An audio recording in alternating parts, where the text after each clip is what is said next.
Okay, so today our topic is all about Linktree. So why we are going to create our own Linktree.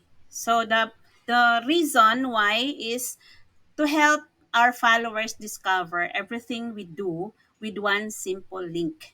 So lahat ng gusto mong sabihin all about yourself, all about your products, lahat na gusto mo na marketing demonstration, kung marami man yan, iisang link lang. So that means you can manage all your link. Nakacentralize yung management mo ng link. Isang ano mo lang, isang lagay mo lang.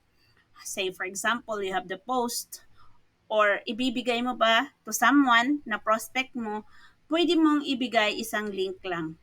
So, diyan, nandyan lahat na information na gusto mong sabihin. So, let's proceed.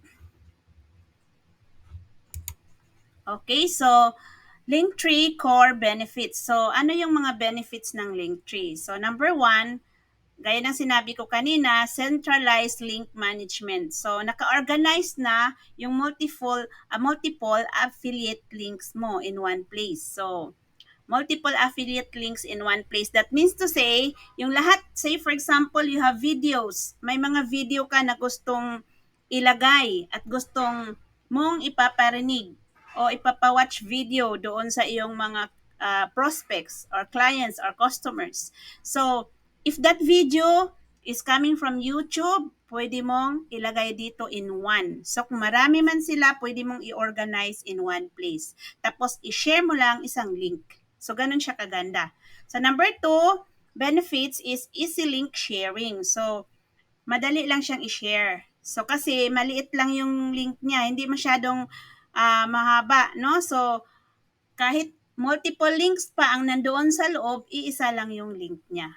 Okay, number three, it's mobile friendly. So, naka-optimize na siya for mobile devices. Hindi ka na mag-worry kahit naka-cellphone lang yung babasa doon, mababasa niya or mawawatch niya yung mga videos na sinishare mo sa kanya. So, it's easy to share, it's centralized, it's mobile friendly. So, it's very helpful sa mga online marketers katulad natin, no? So, like nandito tayo sa online marketing, kung ikaw ay isang affiliate marketers, ikaw ay may mga produkto na binibenta, actually you can put here in Linktree.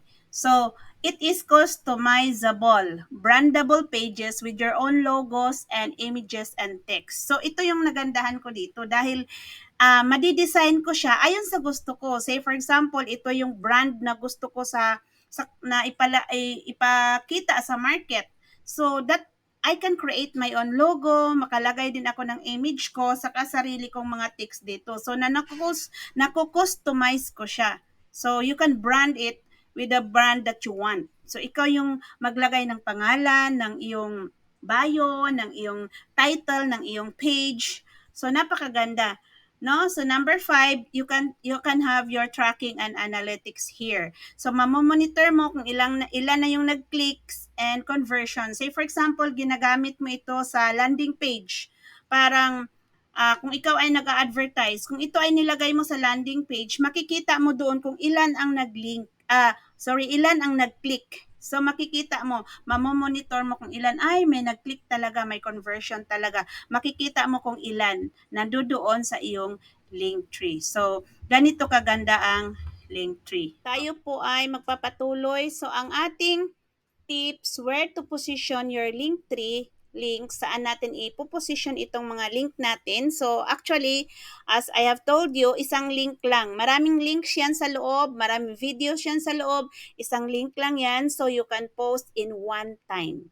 Okay, so yun ang kagandahan yan. So, pwede mong ilagay sa Facebook bio mo. 'Di ba? Doon sa introduction ng iyong Facebook, mayroon doon, magpakilala ka, your bio, nakalagay doon, edit mo yung bio mo and then you copy and paste your one link. Isang link lang from your link tree wherein nandoon na lahat na gusto mong sabihin about yourself, about your products. So, nandoon na lahat. Okay? So, then, pwede mong ilagay sa bio mo sa Instagram, and pwede mong ilagay sa TikTok, pwede mong ilagay sa Twitter mo, sa LinkedIn mo, sa YouTube mo, Sa YouTube mo naman doon sa description mo, pwede mong ilagay ito. Kasi kapag mag-explain ka sa mga tao, so about your content, about your product, of course, hahanapin nila yung link, no? So you have to put all your link kung saan madi-demonstrate mo na ng buo yung products mo or ano ba yung gusto mo iparating sa iyong prospects. So you can also position your link to your website and your blogs. So 'di ba napakaganda, lagay mo sa website at saka sa blog mo.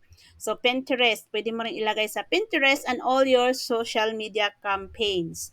So, yan ang kagandahan ng Linktree. So, all your links in one link. At madala mo kahit saan ka mag-post, kahit saan ka, basta yung content inline lang din doon sa iyong Linktree links, no? So, kung ano yung mga topics mo about your link tree, therefore, yung i-content mo rin sa iyong social media campaign, dapat inline sila, no? Ano sila together para hindi tayo ma-restrict, no? Ni Facebook. So, ganun lang kaganda or ni Instagram or yung mga social media platforms na paglalagyan natin. So, ganun kaganda ang link tree.